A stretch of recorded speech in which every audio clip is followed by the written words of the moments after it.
तो बड़ी खबर इजराइल ईरान युद्ध को लेकर, जहां पर ईरान की ओर से पाकिस्तान को चेतावनी दी गई है। जंग को लेकर ये चेतावनी पाकिस्तान को दी गई है। आपको बता दें, ईरान और इजराइल के बीच जो तनाव है उसमें पाकिस्तान की एंट्री होने के संकेत मिले थे, खासतौर पर डोनाल्ड ट्रंप के साथ मुनीर की मुलाकात के बाद। और इसी कड़ी में अब ईरान की तरफ से ये बड़ा बयान सामने आया है। ईरान की तरफ से कहा गया कि अगर इस संघर्ष में कोई तीसरा पक्ष शामिल हुआ तो जो परिणाम होंगे वो उसे भुगतने ही होंगे। हालांकि इस बीच ईरान ने यह भी कहा है कि उम्मीद है कि पाकिस्तान हमारे साथ खड़ा रहेगा।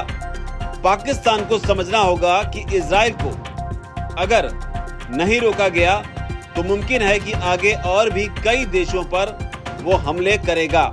इसके अलावा ईरान की ओर से पाकिस्तान को चेताते हुए ये भी कहा गया है कि किसी भी तीसरे पक्ष का इसमें आना जटिलता बढ़ाएगा।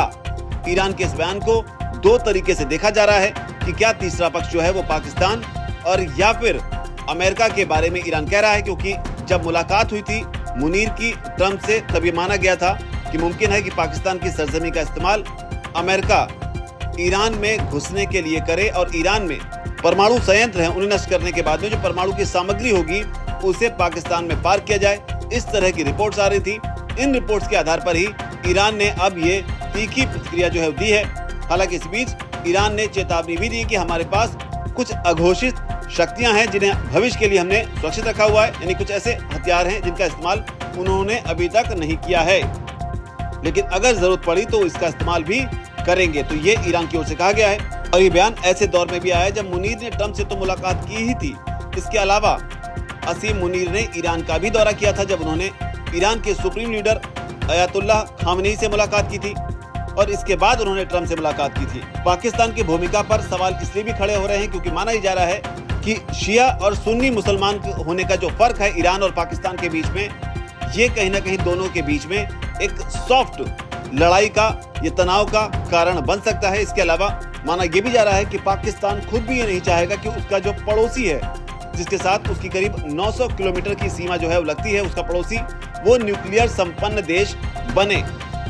लिहाजा कहा जाने लगा कि हो सकता है कि पाकिस्तान अमेरिका के साथ मिलकर ईरान के खिलाफ इस पूरी लड़ाई में चला जाए, जिसके पीछे की बड़ी वजह जो है अमेरिकी दबाव को भी बताया गया, जहां अमेरिका लगातार पाकिस्तान के पक्ष में बोल रहा है। भारत और पाकिस्तान के तनाव में भी अमेरिका ने पाकिस्तान का साथ तब एक तरह से दिया था।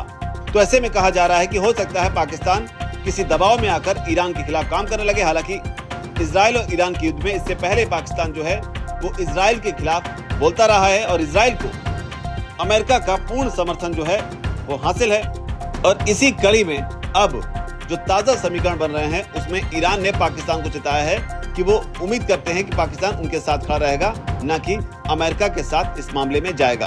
तो ताजा रिपोर्ट जो आ रही है, उधर बात करें मोदी और खामनेई के रिश्ते की, तो आपको याद होगा साल 2016 में जब प्रधानमंत्री मोदी ने खामनेई से मुलाकात की थी तो किस तरीके से दोस्ती शब्द का जिक्र जो है वो प्रधानमंत्री मोदी ने किया था 2016 में। तब माना गया कि भारत और ईरान के रिश्ते एक अलग लेवल पर काम कर रहे हैं। लेकिन इसके अगले ही साल जब ईद के मौके पर खामनेई ने मुस्लिम समुदाय को संबोधित किया तो कश्मीर का जिक्र करते हुए उन्होंने कहा कि कश्मीर में जो हमारे मुस्लिम भाई हैं उनके खिलाफ उससे बचाने के लिए मुसलमानों को एकजुट होना चाहिए। तो कुल मिलाकर खामनेई ने तब भारत विरोधी बयान जो है दिया था।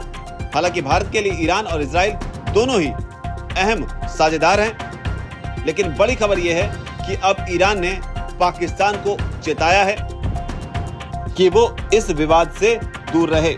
ईरान की ओर से पाकिस्तान को चेतावनी जावेद हुसैनी की तरफ से दी गई है, जो कि भारत में ईरानी दूतावास के उप मिशन प्रमुख हैं। हालांकि अब इंतजार होगा अमेरिका का कि क्या वो इस युद्ध में शामिल होगा या नहीं होगा। क्या पाकिस्तान इस युद्ध में कोई अपनी भूमिका निभाएगा? क्या पाकिस्तान ईरान को धोखा देगा या ईरान के पक्ष में भारत बोलेगा? क्योंकि ईरान की ओर से अपील की गई है कि भारत को इस मामले में बोलना चाहिए, ये अपील करनी चाहिए कि इजराइल जो है वो हमले बंद करे। तो आप इस पूरे इक्वेशन को, इस वॉर लाइक सिचुएशन को किस तरीके से देखते हैं? आपकी जो भी राय हो नीचे अगर कमेंट सेक्शन में उसे आप जरूर लिखें। धन्यवाद।